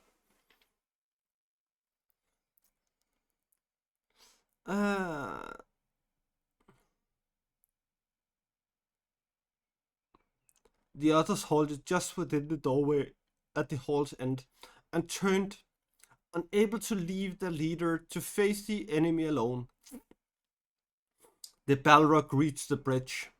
Gandalf stood in the middle of the span, leaning on the staff in his left hand, but in his other hand Glamdring gleamed, cold and white. His enemy halted again, facing him, and the shadow about it reached out like two vast wings. It raised its whip, and the thongs whined and cracked. The fire came from his nostrils, but Gandalf stood firm. Of course. You cannot pass, he said. The orc stood still, and a dead silence fell. I am a servant of the secret fire, wielder of the flame of Anor. You cannot pass. The dark fire will not avail you, flame of Udun. Go back to the shadow. You cannot pass. The Balrog made no answer. The fire in it seemed to die, but the darkness grew. It stepped forward slowly onto the bridge, and suddenly it drew itself up to a great height, and its wing was spread from wall to wall. But still Gandalf could be seen glimmering in the gloom. He seemed small and altogether alone, grey and bent, like a wizened tree before the onset of a storm. From out of the shadow a red sword leaped flaming. Gandalf glittered white in answer. There was a ringing clash and a stab of white fire. The Balrog fell back, and his sword flew up in molten fragments. The wizard's spade on the bridge stepped back a pace, and again stood still. You cannot pass, he said. With a bound, the Balrog leaped full upon the bridge. Its whip whirled and hissed. He cannot stand alone, cried Aragorn suddenly, and ran back along the bridge. Elendil, he shouted, I am with you, Gandalf. Gondor, cried Boromir, and leaped after him. At that moment, Gandalf lifted his staff, and with crying aloud, he smote the bridge before him. The staff broke asunder and fell from his hand. A blinding sheet of white flame sprang up. The bridge cracked. Right at the Balrog's feet it broke, and the stone upon which it stood crashed into the gulf, while the rest remained poised, quivering like a tongue of rock thrust out into emptiness. With a terrible cry, the Balrog fell forward, and his shadow plunged down and vanished. But even as it fell, it swung its whip, and the thongs lashed and curled out the wizard's knees, dragging him to the brink. He staggered and fell, grasped his way at the stone, and slid into the abyss. Fly, you fools, he cried, and was gone. The fires went out, and a blank darkness fell. The company stood rooted with horror, staring into the pit. Even as Aragorn and Boromir came flying back, the rest of the bridge cracked and fell. With a cry, Aragorn roused them. Come, I will lead you now, he called. We must obey his last command. Follow me. They stumbled wildly up the great stairs beyond the door, Aragorn leading, Boromir at the rear. At the top was a wide echoing passage. Along this they fled. Frodo heard Sam at his side weeping, and then he found that he himself was weeping as he ran. Doom, doom, doom. The drumbeats rolled behind, mournful now and slow. Doom. They ran on. The light grew before them. Great shafts pierced the roof. They ran swifter. They passed into a hall, bright with daylight from its high windows in the east. They fled across it. Through it, huge broken doors they passed. And suddenly, before them, the great gates opened. An arch of blazing light. There was a guard of orcs crouching in the shadows behind the great doorposts, towering on either side. But the gates were shattered and cast down. Arrogance smote to the ground. The captain stood in his path, and the rest fled in terror of his wrath. The company swept past them and took no heed of them. Out of the gates they ran and sprang down the huge and H1 steps, the threshold of Moria. Thus, at last, they came beyond the hope under the sky, and they felt the wind on their faces. They did not hold until they were out of bowshot from the walls, or bowshot from the walls. Dimrill Dale lay about them. The shadow of the misty mountains lay upon it, but eastwards there was a golden light on the land. It was but 1 hour after noon. The sun was shining, the clouds were white and high. They looked back. Dark yawned the archway of the gate under the mountain shadow. Faint and far beneath the earth rolled the slow drumbeats. Doom. A thin black smoke trailed out. Nothing else was to be seen. The dale all around them was empty. Doom. Grief at last wholly came over them, and they wept long. Some standing and silent, some cast upon the ground. Doom, doom. The drum beats faded. So, that was the last of today. And we should find someone to raid. Let's see. Who do we have? And if you have any suggestions, please just say.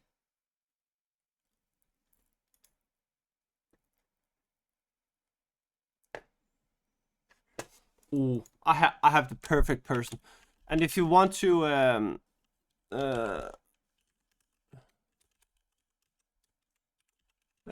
come with me and say hello to Birdie. She is playing Sims much of the time, and is a very lovely person. Rate F. So this is for the followers, and this is for the subs. I would very much, I would thank you very much if you come with me to be in her set, be in the stream, and say hello from everyone in here. And remember, even though my partner is coming tomorrow, we are gonna stream on next Sunday as well, where we will go on with the next chapter called LOTR. And as I said, you can go to my YouTube if you have missed something, and we will all see each other on next Sunday, I hope. Yeah, sorry, brain timed out. But that's all okay, Stevie. I will also upload the videos on YouTube, where you guys can go. It's just writing !YouTube. But here we go. Have a lovely rest of your week, and I will see you all. Bye bye.